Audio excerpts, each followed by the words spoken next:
सभी को मेरा नमस्कार। कैसे हैं आप लोग?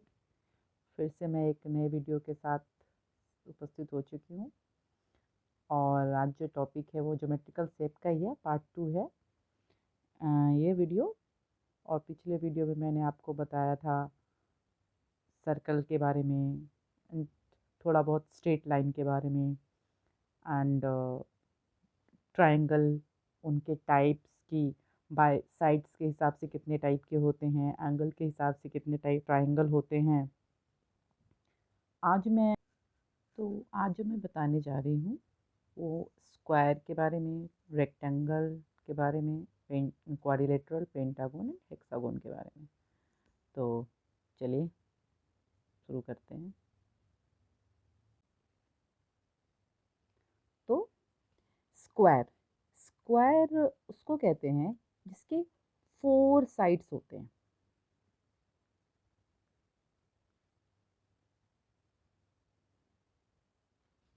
ठीक है, वैसे 4 साइड्स को क्वाड्रिलेटरल कहते हैं। ठीक है ना, जिसकी 4 साइड्स होते हैं उसको क्वाड्रिलेटरल कहते हैं। लेकिन वो 4 साइड्स कितने भी लेंथ के हो सकते हैं। सपोज ये 3 सेंटीमीटर हो गया, ये 2 सेंटीमीटर हो गया, ये 4 सेंटीमीटर हो गया, ये 5 सेंटीमीटर हो गया। ये चारों अलग अलग साइड्स लेंथ के साइड्स हैं। और उससे जो बना है, ये जो आकृति, ये जो बना है, इसको हम लोग कहते हैं क्वाड्रिलेटरल। बट अगर यही जो 4 साइड्स हैं वो इक्वल हों और जो एंगल हो, ये जो चारों साइड, यहाँ पे जो ये साइड और ये साइड मिलकर के जो एंगल बना रहा है, ये चारों जो एंगल हों वो 90 डिग्री के होंगे। 90 डिग्री, ये भी 90 डिग्री, ये भी 90 डिग्री, ये भी 90 डिग्री। तो ये साइड्स भी सारे इक्वल हों। ये 2 सेंटीमीटर, ये भी 2 सेंटीमीटर, ये भी 2 सेंटीमीटर, ये भी 2 सेंटीमीटर। तो इसको हम कहते हैं स्क्वायर। तो स्क्वायर एक क्वाड्रिलेटरल भी, स्क्वायर को हम क्वाड्रिलेटरल भी कह सकते हैं, लेकिन क्वाड्रिलेटरल को स्क्वायर नहीं कह सकते, बिकॉज क्वाड्रिलेटर में एंगल भी डिफरेंट डिफरेंट हो सकते हैं। लेकिन स्क्वायर में एंगल 90 डिग्री का होगा एंड चारों साइड्स इक्वल होंगे। और आपको पता ही है स्क्वायर के भी ये जो वर्टेक्स हैं, ये ये ये 4 होते हैं। तो साइड्स कितने हो गए? 4 वर्टेक्स, या कॉर्नर भी इसको कह सकते हो, ये भी 4 हो गए, है ना। और जो एंगल होगा, ईच एंगल जो बनेगा, ये चारों एंगल 90 डिग्री के होंगे। ईच एंगल 90 डिग्री का होगा। ठीक है, तो स्क्वायर हो गया। नेक्स्ट हम आगे बढ़ते हैं, रेक्टेंगल। रेक्टेंगल क्या होता है? उसके भी 4 साइड्स होते हैं।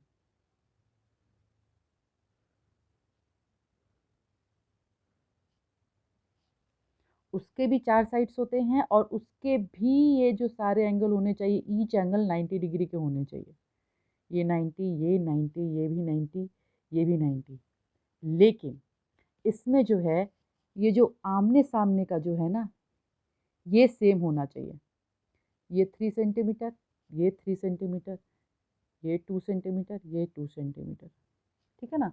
तो ये इसको हम रेक्टेंगल कहेंगे, यानी कि एटलीस्ट आमने सामने का जो है ना, ये सेम होना चाहिए। ये और ये सेम, ये और ये सेम, आमने सामने का सेम होगा तो रेक्टेंगल कहेंगे। बाकी सारी चीज़ें जो हैं वो स्क्वायर वाले ही हैं। 90 डिग्री होना चाहिए, है ना। ये तो वर्टेक्स हो गया। 90, ये एंगल 90 डिग्री का होना चाहिए। स्क्वायर क्या है? तो स्क्वायर एक तरह का क्या हो गया? ऐसे में हम कह सकते हैं ना, इसमें इसमें आमने सामने की वजह से, मैं इसमें इसमें आमने सामने की वजह से, तो एक स्क्वायर क्या हो गया? एक तरह का square is a rectangle, but rectangle is not a square. Okay, क्योंकि स्क्वायर होने के लिए चारों भुजा सेम होनी चाहिए, लेकिन रेक्टेंगल में क्या होता है? आमने सामने की भुजा सेम होती है, आमने सामने के जो साइड्स होते हैं वो सेम होते हैं। ओके, सो रेक्टेंगल में भी साइड्स कितने हुए? 4, ठीक है। Vertex 4 and each angle 90 degree. सब कुछ सेम है, बट इसमें डिफरेंस बस इतना ही है कि इसमें इसमें आमने और इसके आमने सामने का फ्रंट वाला जो भी साइड है वो इक्वल होना चाहिए। ओके, इसमें वो कंडीशन नहीं है स्क्वायर वाले की चारों साइड्स इक्वल होने चाहिए, इसमें बस फ्रंट वाला साइड इक्वल होना चाहिए। अगर ये 3 है तो इसको भी 3 होना चाहिए, इसको 2 है तो ये भी 2 होना चाहिए। सो इसीलिए हम ये कह सकते हैं कि एक स्क्वायर तो एक रेक्टेंगल है, बट रेक्टेंगल एक स्क्वायर नहीं है। ओके, अभी क्वाड्रिलेटरल आपको बता ही दिया है मैंने। यहाँ पे क्वाड्रिलेटरल जो होता है वो चार चार चार साइड्स इसके भी होते हैं, लेकिन इसमें ये नहीं है कंडीशन कि ये 90 डिग्री होना चाहिए, 30 हो सकता है, ये 110 हो सकता है, ये 110 एंड 30 हो गया 140, ये इसको 150 कर लो,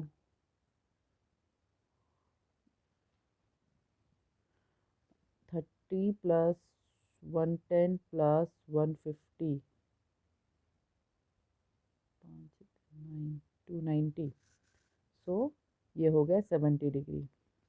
ये मैंने ऐसे निकाला है क्योंकि अभी जैसे ट्रायंगल में क्या होता था, ये तीनों एंगल जो होते थे वो 180 डिग्री को होते थे। सपोज एंगल ए है, ये बी है, ये सी है, तो angle A plus angle B plus angle C is equal to 180 degree होते थे।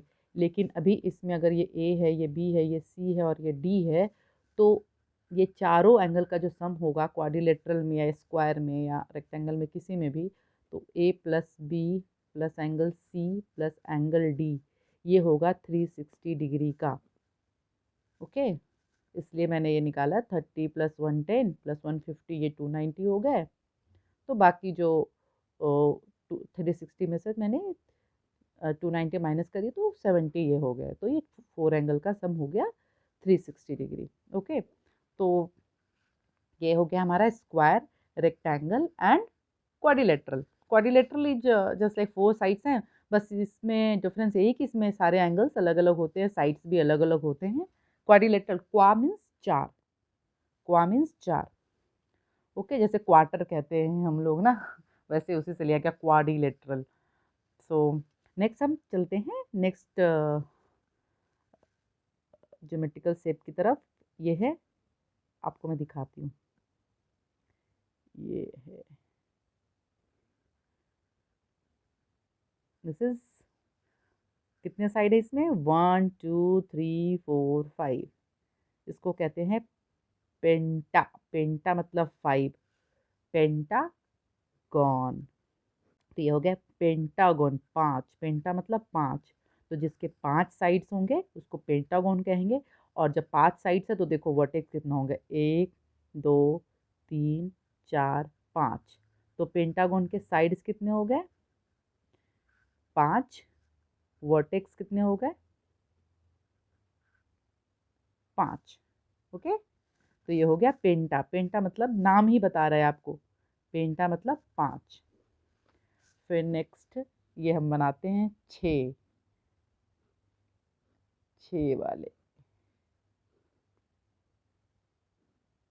तो ये 6 साइड्स हो गए। 6 को बोलते हैं हेक्सा, हेक्सा मतलब 6, तो हेक्सागॉन मतलब जिनके 6 साइड्स हो।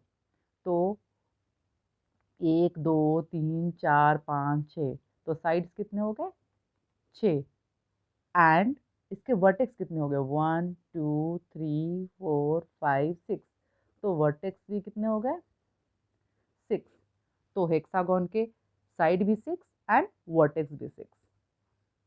तो आज के लिए इतना ही। आज हमने सीखा स्क्वायर, रेक्टेंगल, हेक्सागॉन, पेंटागॉन,